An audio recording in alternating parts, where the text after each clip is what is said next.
സത്യത്തിൽ mister Abraham വിളിച്ച് പറഞ്ഞിരുന്നുവെങ്കിലും വരുന്ന റിപ്പോർട്ട് ഇത്ര ചെറുപ്പമാണെന്ന് ഞാൻ കരുതിയിരുന്നില്ല.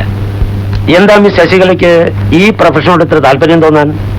പത്രപ്രവർത്തനം എന്നൊക്കെ പറഞ്ഞാൽ സ്ത്രീകളെ സംബന്ധിച്ചിടത്തോളം വലിയ റിസ്ക് അല്ലേ? റിസ്ക് ആയിട്ട് ഞാൻ കാണാറില്ല, എനിക്കിത് ത്രില്ലാണ്. ഗുഡ്.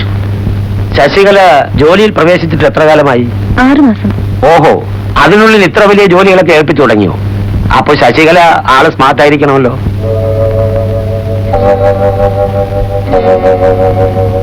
ഇവിടുത്തെ സെല്ലുകളെല്ലാം ഒഴിഞ്ഞെടുക്കാണല്ലോ. ഏയ്, ഹൗസ്ഫുൾ. പകലെല്ലാം തടവുകാർ പല ജോലികളിൽ ഏർപ്പെട്ടിരിക്കും. നെയ്ത്ത്, പാറ പൊട്ടിക്കൽ, കരകൗശല വസ്തുക്കളുടെ നിർമ്മാണം. തൊഴിൽ സമരങ്ങളില്ല, തുച്ഛമായ കൂലി. നമുക്കുള്ള സർക്കാർ സ്ഥാപനങ്ങളിൽ ഏറ്റവും ലാഭകരമായി പ്രവർത്തിക്കുന്ന ഒന്നാണ് സെൻട്രൽ ജയിൽ. ഫാക്ടറി കാണാൻ താല്പര്യമുണ്ടോ? ഓ, അതല്ലല്ലോ പ്രധാന കാര്യം. വരൂ.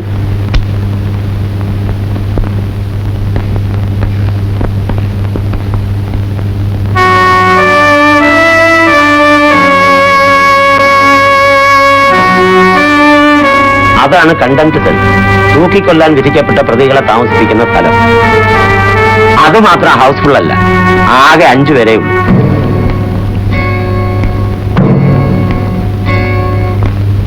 ഇനി നമുക്ക് ഗാലോസ് കാണാം. വരൂ.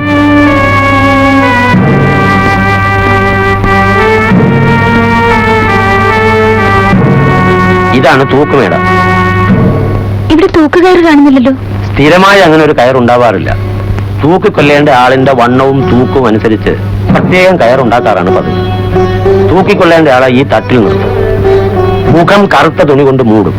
എന്നിട്ട് കഴുത്തിൽ കുരുക്കിടും. കുരുക്ക് മുറുകി കഴിഞ്ഞാൽ ഇവിടെ ഒരു ലിവറുണ്ട്. അത് വലിക്കുന്നതോടെ ഈ തട്ട് താഴേക്കും. ഇതൊക്കെ ആകെ തുരുമ്പെടുത്തിരിക്കുകയായിരുന്നു. ആരാച്ചാർക്കും മരിക്കുന്നവർക്കും ഒക്കെ ബുദ്ധിമുട്ട്. ഈയിടയ്ക്കാണൊന്ന് പുതുക്കിയത്. പുതുക്കിയിട്ട് ഉദ്ഘാടനം നടന്നിട്ടില്ല.